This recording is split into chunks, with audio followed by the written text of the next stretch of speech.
1 TB phone છે તો પણ એકદમ કમ્પ્લીટલી ફૂલ થઈ ગયો છે. બાકી ભાઈ મસ્ત ચાકા જામ ઢોકળા દેખાઈ રહ્યા છે. તો ભાઈ એડવાન્સમાં જ તૈયારી કરવી પડશે, નકર ભાઈ એક સાથે બધું જ કામ આવશે ને તો થશે નહીં. આજે સાંજે અમારા ઘરે મહેમાનોને જમવાનું છે. હું બ્લોગ ઉતારું છું તો નિત્યભાઈ જોવા આવ્યો છે કે કઈ રીતના ઉતારે. આવજો દાદા. Hey guys, welcome back to our new vlog. હું છું નયન આહિર. આજનો vlog આપણે કરી રહ્યા છીએ આફ્ટરનૂનમાંથી સ્ટાર્ટ, કારણ કે ગાઈઝ આજે સવારે ભાઈ ખૂબ જ લેટ ઉઠ્યા હતા આપણે.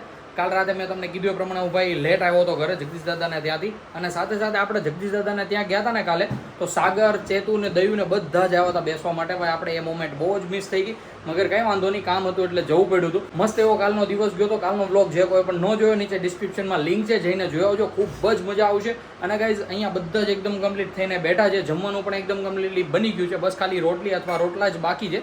પણ એ પહેલાં આપણે બધાને મળી લઈએ, બાને, દાદાને, મમ્મીને, શોભાને. તો ચાલો આજનો વ્લોગ અહીંયાથી કન્ટિન્યુ કરીએ. બા ગુડ મોર્નિંગ, જય શ્રી કૃષ્ણ. કેમ છે તબિયત પાણી? મજા મજા. કેમ બાની તબિયત તો ભાઈ જકાસ હોય છે. દાદા પણ બેઠા છે, દાદાને પણ મળી લઈએ. દાદા ગુડ મોર્નિંગ, જય શ્રી કૃષ્ણ. કેમ છે તબિયત પાણી? હારા ને? તો વાંધો નહીં. દાદાની વચ્ચે જે તબિયત બગડી હતી એ ભાઈ હવે માયલું કાંઈ જ નથી, એકદમ વેલ એન્ડ ગુડ થઈ ગઈ છે હેલ્થ. મમ્મી અહીંયા બેઠી બેઠી મસ્ત ધાણા સંભાળી રહી છે અને વટાણા ફોલી રહી છે. સાથે સાથે ગાજર બાજર ને મોંજું કઈ રીતનું છે, શું વાત છે. યસ ગાઈઝ, રાતે મહેમાનને બહુ બધા મહેમાન, હા હા સાચી વાત છે, રાતે બહુ બધા મહેમાનને જમવાનું છે મમ્મી. 4 મહેમાન છે, પણ કોઈ વાંધો નહીં. મસ્ત અત્યારે ભાઈ રાતની તૈયારી પણ સાથે સાથે થવા માંડી છે બપોરે. હા હા. બાકી આમ જો મમ્મી ગુડ મોર્નિંગ, જય શ્રી કૃષ્ણ. કેવી ગઈ મોર્નિંગ તમારી? સારી ગઈ, શું વાત છે. તો ગાઈઝ મમ્મી તો અત્યારે એના કામમાં ફૂલ ઓન ફૂલ બિઝી છે. અંદર જઈને મળી લઈએ શોભાને અને રામભાઈને કે એ બંને શું કરી રહ્યા છે. અમારા રામભાઈ પણ એકદમ નાહી ધોઈને કમ્પ્લીટ થઈ ગયા છે અને સાથે સાથે ફોન જોવે છે. જોવો છો દીકુ. Hi good morning. દીકલું હાઈ કલ દો, હાઈ કલ દો દીકુ. હાઈ કલો, હાઈ કલો, hi girl, hi girl, hi girl, hi કલો.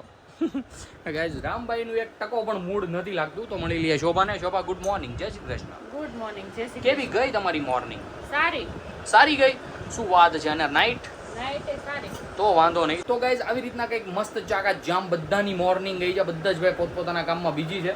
મતલબ કે શોભા રામભાઈને સાચવવામાં બિઝી છે, મમ્મી ધાણા અને રાતનું જે કંઈ પણ જમવાનું બનાવવાનું છે એ બધી તૈયારીમાં બિઝી છે. હું પણ ભાઈ થોડોક બિઝી જ છું, પણ મેં કીધું વ્લોગ સ્ટાર્ટ કરી દઈએ પછી કંઈક મજા આવે.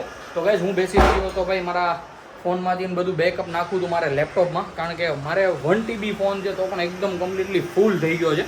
તો ભાઈ થોડો ઘણો ખાલી કરી નાખીએ, અને એવું હોય તો ભાઈ હાર્ડ ડિસ્ક અથવા ભાઈ કંઈક વસાવી લઈએ જેમાં ભાઈ આપણા બધા જ વિડીયો પડ્યા રહે. મમ્મી અને શોભાભાઈ પોતપોતાના કામમાં બિઝી છે, એટલે આપણે પૂછી નથી શક્યા કે બપોરે શું જમવાનું બન્યું છે. પણ હમણાં જો ફ્રી થઈ જશે તો આપણે એ પણ કરી લઈશું, અને પહેલાં આપણે જે કાંઈ થોડું ઘણું કામ છે બધું કામ ફિનિશ કરીએ. અત્યારે અમે બેસી ગયા છીએ જમવા માટે. જમવામાં ભાઈ મસ્ત બટેકાનું અને વટાણાનું શાક લઈ લીધું છે, સાથે મસ્ત ક્રન્ચી રોટલો, છાશ, અને મમ્મી ગઈ છે કાંદો લેવા માટે. રામભાઈ ને શોભા છે રૂમમાં બેઠા છે હોલમાં, કારણ કે મમ્મીને એક વહેલા ફ્રી થઈ ગયા હતા, તો આજે બધું જ પીરસી દીધું મમ્મીએ. અને સાગરભાઈ પણ આવે છે, કારણ કે એના ઘરે ત્યાં બન્યા છે ઢોકળા, તો ઢોકળા દેવા આવે છે. હવે જોઈએ છે ક્યારે આવી જાય. આપણે ખાઈ ન લઈએ એ પહેલાં આવી જાય તો સારું, નકર ભાઈ ઢોકળાને મુલતવી રાખવા પડશે. પણ કંઈ વાંધો નહીં, અત્યારે મસ્ત જમવાનું બની ગયું છે, ઠરી જાય એ પહેલાં જમી લઈએ. આપણે ભાઈ મસ્ત શાકમાં ચોળીને ખાઈ રહ્યા હતા, અને ભાઈ સાગરભાઈએ મસ્ત એન્ટ્રી લીધી. હજુ જસ્ટ ભાઈ આપણે અડધા જેવું ખાધું હતું, અને ભાઈ સાગરભાઈ આવી ગયા છે ઢોકળા લઈને. તો ગાઈઝ મસ્ત સોસ પહેલાં કાઢી લઈએ. હાથ જોજો ભાઈ એકદમ ચોળ્યું હતું એટલે હાથ ખરાબ છે.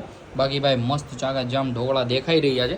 પહેલાં તો ભાઈ ઢોકળાનો સોસ કાઢી લઈએ ને પછી ઢોકળા એન્જોય કરીએ. મમ્માને ઉતારો તું. હાય મમ્માને ઉતારો.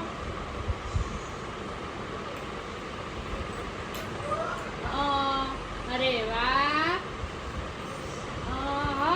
બપોરના વાગી ગયા છે 2, અને હજી અમારી કિચન ક્વીન ભાઈ ઠામડા ઉટકીને રેડી નથી થઈ. કેદી તમે રીલ બનાવો છો યાર? આમને આમ બધું કરવામાં રહેશો તો તમારી હેલ્પ કરાવો. હું હેલ્પ કરાવવાની છે? દૂધ પાસે ઉભા રહે, તું વાસણ ઉટકી નાખ. દૂધ પાસે ઉભો રહો. હું કરવાનું દૂધ સાથે? કાઈ નહીં, ચા બનાવવાનું.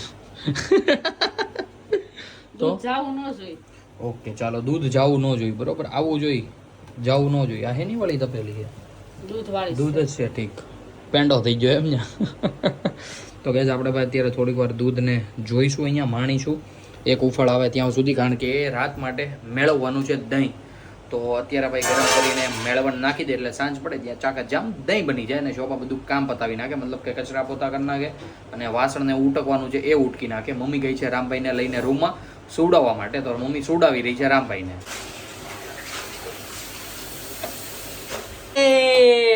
ઉઠી ગયો દીકુ હું ખાશો સીપડું ચીબડું નથી કાકડી કાવચું કે તો અત્યારે બધા જ એકદમ કમ્પ્લીટલી સૂઈને ઉઠી ચૂક્યા છે. રામભાઈ પણ મસ્ત ઉઠી ગયા છે, મમ્મી પણ ઉઠીને બેસી ગઈ છે કામ કરવા માટે, કારણ કે આજે સાંજે અમારા ઘરે મહેમાનોને જમવાનું છે. તો ભાઈ એડવાન્સમાં જ તૈયારી કરવી પડશે, નકર ભાઈ એક સાથે બધું જ કામ આવશે ને તો થશે નહીં. શોભા પણ જોજો હજી ભાઈ મોટા મોટા ધોયા વગર ક્યાં આટા મારી આવ્યા છે એને ખબર નથી. લે લાઈટ કરી દઉં. બાકી અમારે રામભાઈ અત્યારે મસ્ત ઉભા કારેલા ખાઈ દે ભાઈ. ચાકાજી આમ કેમ બટા ખંજવાળ છો વાહમાં? હે બધુંય થાય મમ્મી પણ અત્યારે બેસી ગઈ છે શાક સંભાળવા માટે. તો મમ્મી જણાવી દો આજે રાતનો મેનુમાં શું શું છે? દાળ ભાત શાક રોટલી શેનું શાક છે?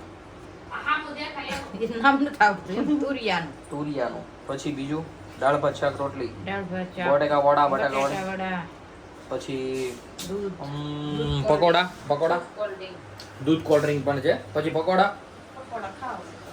ખાવા હોય તો એ ભાઈ એક્સ્ટ્રા, મતલબ કે પાઉં લેવા જવા પડશે, બાકી પકોડા બની તો જશે. તો આપણે ભાઈ પાઉં લઈ આવશું ને મસ્ત ચાકા જામ પકોડા આપણા માટે સ્પેશિયલ બનાવડાવશું. બાકી તો ભાઈ બધા ગવડા છે તો એટલું બધું આમ વેન ન કરાય નો કરાય. નહીં છોકરાને ને વેન ને પકોડા ને શું લાગે વળગે? ના ના કાંઈ પડ્યું નહીં રહ્યું, કાંઈ પડ્યું નહીં રહ્યું. બાકી ખાવામાં તો આવશે પકોડા. બટેકા વડા બની રહ્યા છે બધા, કારણ કે ભાઈ આજે જમવાનું છે બધા ભાભલાવ. ઓ માય ગોડ, મમ્મી ને ગરમી થઈ ગઈ, મોઢું લૂછે ગોબરેશ. મેં પીન ગોતી રહી છે. તો ગાઈસ આવી રીતના મસ્ત ચાકા જામ બધા મહેમાનોને જમવાનું છે, અને ભાઈ મસ્ત ચાકા જામ મજા કરવાની છે. બપોર પછીના વાગી ગયા છે 5:45, અને ભાઈ એકદમ મસ્ત ચાકા જામ નાસ્તો થઈ ગયો છે. નાસ્તામાં ભાઈ આપણે સાગરભાઈ જે આપણે આપી ગયા હતા ઢોકળા ખાધા, વેફર ખાધી ઘરે તળેલી, અને ભાઈ હોડકાર પણ આવી ગયો. એટલે ભાઈ કમ્પ્લીટ નાસ્તો થઈ ગયો છે. સાથે સાથે અહીંયા બટેકા પણ બફાઈ ગયા છે, કારણ કે ભાઈ આપણે બનાવવાના છીએ બટેકા વડા એકદમ મસ્ત ચાકા જામ. બાકી શોભા અહીંયા દાળ વઘારી રહી છે, અહીંયા દાળનો વઘાર કરી રહી છે, અને અહીંયા ચડી રહ્યા છે વેજીટેબલ રાઈસ. શું વાત છે શોભા! ચાકા જામ મસાલા પણ ભરવામાં આવી રહ્યા છે. અને હોલમાં રામભાઈ અને નિત્યભાઈ ધૂમ મચાવે છે, મસ્ત અવાજ બવાજ કરે છે અને રમે છે. જુઓ છો, હાય કરી દે તો નિત્ય, આમ કહી દે હાય. અમારે અમતીમાં પણ આવી ગયા છે. કાલે આપણે નતા મળ્યા. કેમ છે અમતીમાં? મજા છે ને? દીપક કાકા ને બધાની તબિયત સારી ને? શું વાત છે. આજે રાતે ભાઈ મેં તમને આગળ કીધું એ પ્રમાણે અમતીમાં અને કાળુ દાદાને વાલા દાદાને બધાને જમવાનું છે. તો કિચનમાં શોભા એનું જમવાનું બનાવે છે, અને દાદા અને કાળુ દાદાની ગયા છે રિલેટિવના ઘરે બેસવા માટે. બાકી ભાઈ આવી રીતના કંઈક મસ્ત બનાવી રહી છે શોભા, અને ટેસ્ટ પણ એટલો જ ચાકા જામ આવે છે ને શું તમને વાત કરું. હું બ્લોગ ઉતારું છું તો નિત્યભાઈ જોવા આવ્યો છે કે કઈ રીતના ઉતારે છે. જોવો છો તો ગાઈસ આવી રીતના કંઈક મસ્ત એવો બપોર પછીનો શેડ્યુલ થઈ ગયો છે. જમવાનું એકદમ કમ્પ્લીટ બનવા માંડ્યું છે, અને ભાઈ કેવું બને છે એ પણ હું તમને આગળ બતાવતો રહીશ. અત્યારે અમે બેસી ગયા છીએ જમવા માટે. જમવામાં ભાઈ મસ્ત પકોડા, રોટલી, ચટણી, શાક અને દૂધપાક બનાવ્યો છે, કારણ કે ભાઈ બધા જ મહેમાન વૃદ્ધ છે, એટલે ભાઈ હેલ્થને જે અનુકૂળ આવે એ રીતના બધું બનાવ્યું છે મસ્ત એવું. તો સૌથી પહેલાં તો અમે ડિનર કરી લઈએ. અત્યારે રાતના વાગી ગયા છે 11:15, અને ભાઈ બધાએ જ એકદમ કમ્પ્લીટલી જમી લીધું છે. થોડી ઘણી હવાઈનો પણ કરી લીધી છે. અત્યારે હું જઈ રહ્યો છું કાળુ દાદાને અને અમતી માને મૂકવા માટે. આવજો દાદા. હા ટાટા. તો ગાઈઝ અત્યારે કાળુ દાદાને અને અમતી માને ઉતારી દીધા છે. હવે ભાઈ આપણે પણ ગાડીનો યુટર્ન મારી લઈએ, અને પછી આપણે પણ નીકળી જઈએ ઘર માટે. મહેમાન જવાની વાટે જતા કે મમ્મી? હે તો ગાઈઝ અત્યારે બધા જ મહેમાન જતા રહ્યા છે. ભાઈ કીર્તનના દાદાને બધાને જમવાનું તો બધા જ જતા રહ્યા છે. કાળુ દાદાને ને તો આપણે મૂકી આવ્યા છીએ. તો ભાઈ મસ્ત મમ્મીને શોભા પણ એકદમ કમ્પ્લીટલી ફ્રી થઈને પોતપોતાના આરામ ગૃહમાં જતા રહ્યા હતા. રામભાઈને પણ ક્યારનો સુવડાવી દીધો છે. તો ગાઈઝ આપણે પણ ઘરે પહોંચી ગયા છીએ. મસ્ત પહેલાં તો નાહી ધોઈ લઈએ, અને પછી મસ્ત એવી ઊંઘ કરી લઈએ. તો ગાઈઝ આજના વ્લોગને કરી દઈએ અહીંયા જ એન્ડ. આઈ હોપ કે આજનો વ્લોગ તમને સારો લાગ્યો હશે. સારો લાગ્યો હોય તો લાઈક કરી દેજો, ચેનલ પર ન હો તો સબસ્ક્રાઇબ કરી દેજો. મળીએ કંઈક આવા જ મસ્ત ધમાકેદાર વ્લોગ સાથે. ત્યાં સુધી બાય.